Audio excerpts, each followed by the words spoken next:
இந்த வீடியோ உங்களுக்கு பிடிச்சிருந்ததுன்னா லைக் பண்ணுங்கள். இதுவரைக்கும் அன்னை சமையல் சேனலை சப்ஸ்கிரைப் பண்ணலன்னா ரெட் கலர் சப்ஸ்கிரைப் பட்டனை கிளிக் பண்ணுங்கள். தேங்க்யூ. அன்பு நண்பர்களே, அனைவருக்கும் அன்னை சமையலின் அன்பான வணக்கங்கள். இன்னைக்கு அன்னை சமையலில் நம்ம பார்க்க போகிற ரெசிபி பூண்டு குழம்பு. வாங்க எப்படி செய்யறதுன்னு பார்க்கலாம். கடாயில் தேவையான அளவு நல்லெண்ணெய் ஊற்றி வச்சுக்கோங்க.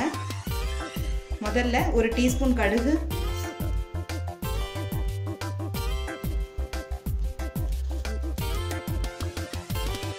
அரை டீஸ்பூன் உளுந்து, அரை டீஸ்பூன் சீரகம்,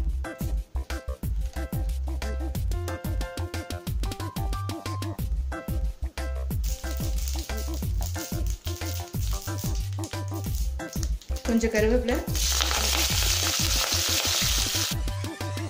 அரை கப் சின்ன வெங்காயம்,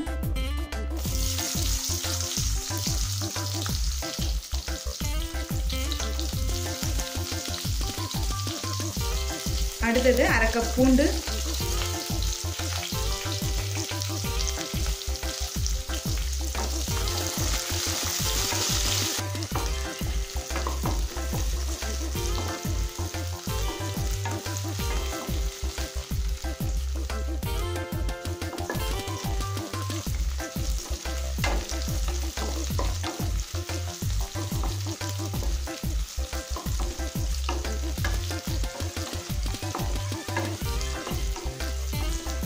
இப்போ வெங்காயமும் பூண்டும் நல்லா வதங்கிடுச்சு.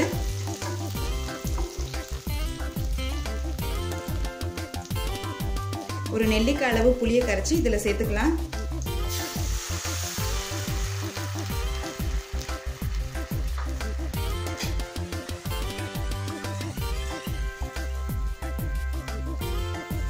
தேவையான அளவு உப்பு,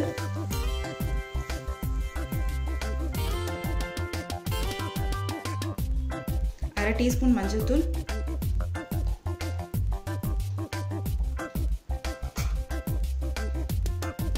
ஒரு 2 நிமிஷம் ஸ்லோலே இருக்கட்டும்.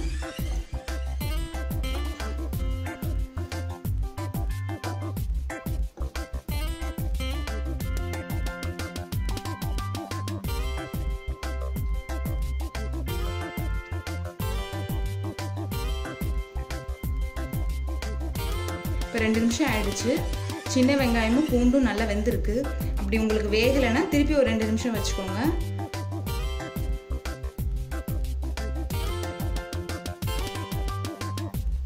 இப்போ அடுத்தது 1 டேபிள் ஸ்பூன் சாம்பார் பொடி சேர்த்துக்கலாம். சாம்பார் பொடி இப்போ சேர்த்தா தான் நல்லா வாசனையாக இருக்கும்.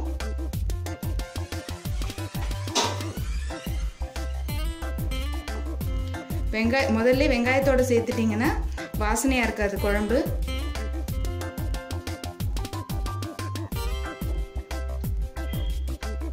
குழம்பு கொஞ்சம் திக்காகிற வரைக்கும் வெயிட் பண்ணலாம்.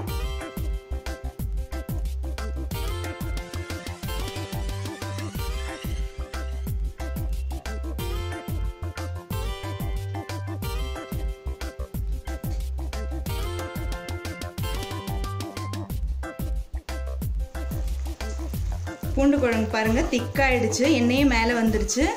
இப்போ பூண்டு குழம்பு ரெடி ஆயிடுச்சுங்க. நம்ம சர்வ் பண்ணிடலாம். இப்போ சுவையான பூண்டு குழம்பு ரெடி ஆயிடுச்சுங்க. ரெசிபியை ட்ரை பண்ணி பாருங்கள், கண்டிப்பாக உங்களுக்கே பிடிக்கும். ரெசிபி பிடிச்சிருந்ததுன்னா வீடியோவை லைக் பண்ணுங்கள், கமெண்ட் பண்ணுங்கள், ஷேர் பண்ணுங்கள். இது வரைக்கும் அன்னை சமையல் சேனலை சப்ஸ்கிரைப் பண்ணுறேன்னா சப்ஸ்கிரைப் பண்ணுங்கள். தேங்க்யூ.